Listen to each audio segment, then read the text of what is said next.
আসসালামু আলাইকুম রহমতুল্লাহি ওবরাকাতু।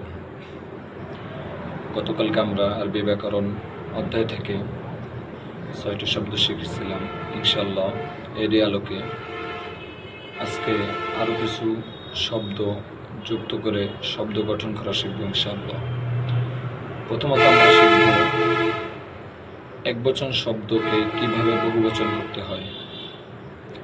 তো আরবি একবচন শব্দকে বহুবচন করা খুবই সহজ একটা পদ্ধতি হইতেছে যে একটা শব্দর শেষের তানউইন উঠিয়ে দিয়ে ওই স্থানে ওয়াও নুন অথবা ইয়া নুন যুক্ত করে দিলে ওই শব্দটা বহুবচন শব্দ হয়ে যায়।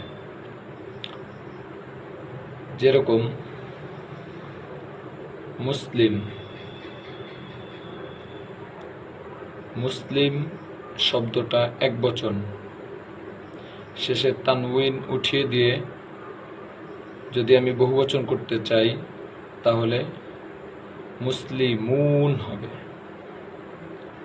একবচন মুসলিম, এই শব্দটা বহুবচন করতে গেলে মুসলিমুন অথবা মুসলিমিন, অনুন অথবা ইয়ানুন যেটাই আমরা যোগ করি না কেন অর্থের কোনো পরিবর্তন হবে না। এজন্য একবচন শব্দকে বহুবচন করার ক্ষেত্রে অনুন অথবা ইয়ানুন যুক্ত করলেই শব্দটি বহুবচন হয়ে যায়। গতকালকে আমরা 6টি শব্দ শিখেছিলাম।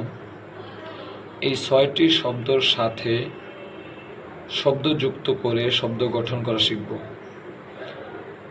যেমন গতকালকে আমরা শিখেছিলাম হুয়া, হুয়া মানি সে, হুয়া, হুয়া মানি সে, হুয়া মুসলিম, সে একজন মুসলিম, হুয়া মুসলিম, সে একজন মুসলিম। একবচনের সাথে একবচন যুক্ত করলাম।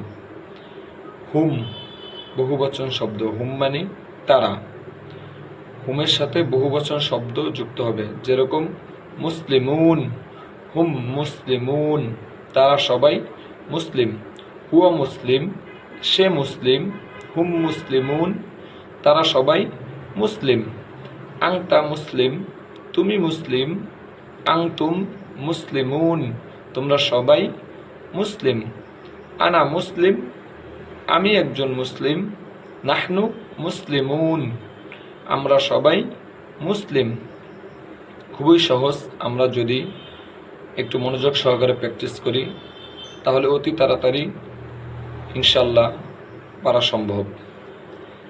আমরা আরও একাধিক শব্দ এখানে ব্যবহার করতে পারব। যেরকমভাবে হুয়া মুকমিন, সে একজন মুকমিন। হুম মুকমিনুন, তারা সবাই মুকমিন। আংতা মুকমিন, তুমি মুকমিন। আংতুম মুকমিনুন, তোমরা সবাই মুকমিন। আনা মুকমিন, আমি মুকমিন। নাহনু মুকমিনুন, আমরা সবাই মুকমিন। যেরকমভাবে আরও শব্দ দিয়ে আমরা এখানে শব্দ গঠন করতে পারব।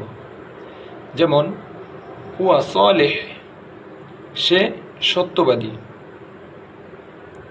হুয়া সালেহ, হুয়া সালেহ, সে সৎ। হুম সালেহুন, তারা সবাই সৎ।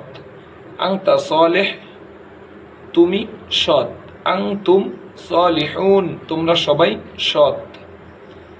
আনা সালেহ, আমি সৎ।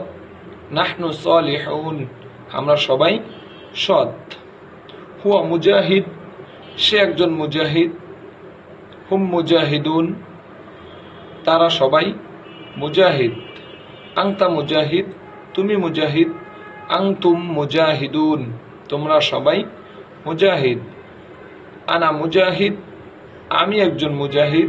নাহনু মুজাহিদুন, আমরা সবাই মুজাহিদ। এইভাবে যদি আমাদের একাধিক শব্দ জানা থাকে তাহলে আমরা যেই শব্দটা দিয়ে শব্দ গঠন করার চেষ্টা করব ওই শব্দটা দিয়ে যদি আমরা চেষ্টা করি ইনশাল্লাহ হয়ে যাবে। তো আসসালামু আলাইকুম ওয়া রাহমাতুল্লাহি ওয়া বারাকাতুহু।